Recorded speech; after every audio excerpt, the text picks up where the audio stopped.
severe storms, devastating hurricanes, and massive walls of sea pummeling into major cities. These are the kind of extremes that movies like The Day After Tomorrow propagate about global warming. Even Jake Gyllenhaal isn't safe. This, you know, is fake. But you can get similar stories from less convincing actors and no cool special effects. But you still get all the drama. Brings us to this week's grim report about global warming and a looming climate catastrophe. Extreme weather, from drought to heavy rain and cyclones. Seas are rising. Hurricanes will be more powerful like Katrina, and polar bears may be headed toward extinction. We don't see that happening.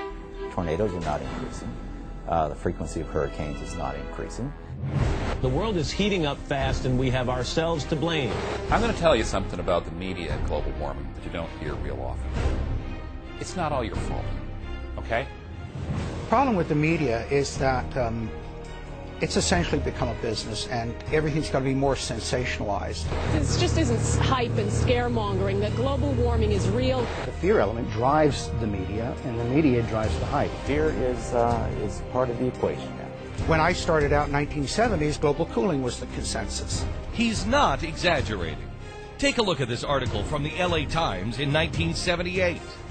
No end in sight to 30-year cooling trend in Northern Hemisphere.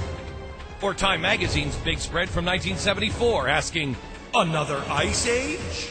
Newsweek said global cooling evidence had begun to accumulate so massively that meteorologists are hard-pressed to keep up with it. You just switch out warming for cooling, and they've written this before. It's true. The hype has been steady.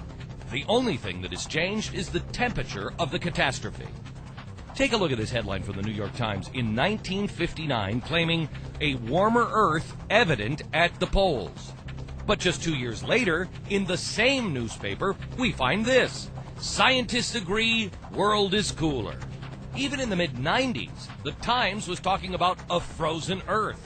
Except it wasn't the 1990s, it was 1895. You get whiplash reading these things. My whole career has been going around saying the climate changes all the time. Get used to it. Cool animation of Florida and Manhattan drowning. Ha, cool, huh? You've seen these horrific scenarios everywhere based purely on catastrophic hypotheticals that dramatically exaggerate even what the UN says. It's Al Gore's best supporting actor. The word if. If we have an increase of 5 degrees, if Greenland broke up and melted, if this were to go, sea level worldwide would go up 20 feet. Where he's misleading is that he gives the impression that this is something that is likely to happen. The likelihood of this is next to nil. The IPCC report is that the upper limit of sea level rise by the year 2100 is going to be about 23 inches. That's why Al Gore makes up 20 feet. The truth isn't scary. Just look at the difference between Greenland's ice melt in Al Gore's scenario when spread out over a century versus what the IPCC projects. To come up with 20 feet is really grasping at straws, I think, but it does make a dramatic image. It makes a startling announcement, and that is where, as I heard one commentator say, it makes blood shoot out of my eyes. Gee, I wonder who he could be talking about. All right, how about another co-star? It's the so-called hockey stick graph. This is the version shown by Al Gore. However, the original version used by the IPCC contained a wide margin of error not shown in an inconvenient truth. Inconvenient, huh? Critics say there's even more missing. There are two factors that most climatologists think happened that don't seem to be included in it, which are the Little Ice Age, which is a very cold period that ended in the late 19th century, and the medieval warm period around 1000 or so. Since the third UN report, for which this was the smoking gun, there's been a fourth UN report. Does anybody see a hockey stick in there anywhere? I can't see ya. It's not in there. Guess what? It's airbrushed out in classic fashion, and they don't even mention why it's not here. What hockey stick? I didn't see any hockey stick. Clearly, I mean, these guys haven't seen the movie, right? Because any movie with charts and graphs this big I mean, they've got to be right. Now here's one of Al Gore's favorite charts, comparing CO2 levels and temperature. When there is more carbon dioxide, the temperature gets warmer. Look how far above the natural cycle this is, and we've done that. We? Meaning you and me? I guess it looks pretty convincing.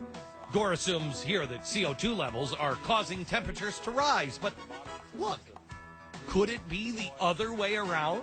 We now know for certain that the temperature changes before the CO2.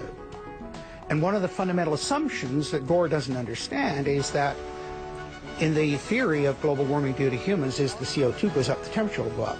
Well, the ice core record shows it's exactly the opposite.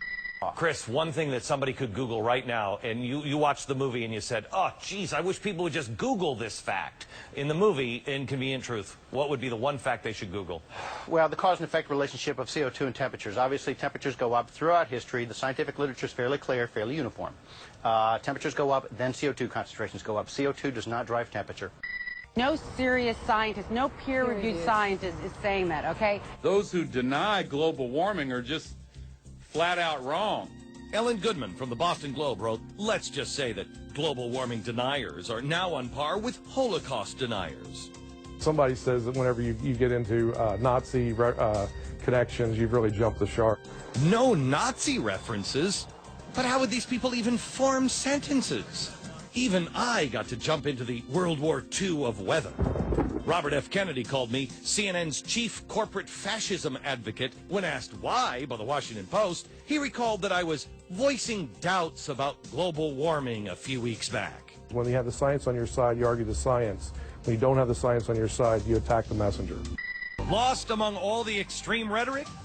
Any semblance of balance. An Inconvenient Truth is a study in absolutes, a one-sided argument devoid of any gray area. There's not a single fact or date or number that's been used to make this up that's in any controversy. Isn't there a disagreement among scientists about whether the problem is real or not? Actually, not really. Attention! You're about to meet people that aren't really real! Politicians and some of the scientists like to say that there's a consensus now on global warming, or the science has been settled. But you have to ask them, what is there a consensus on?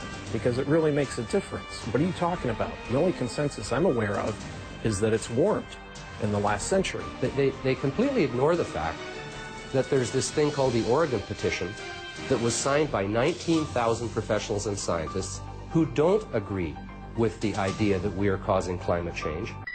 I can't tell you how many calls I've received from parents saying their kids are now being shown an Inconvenient Truth completely unchallenged.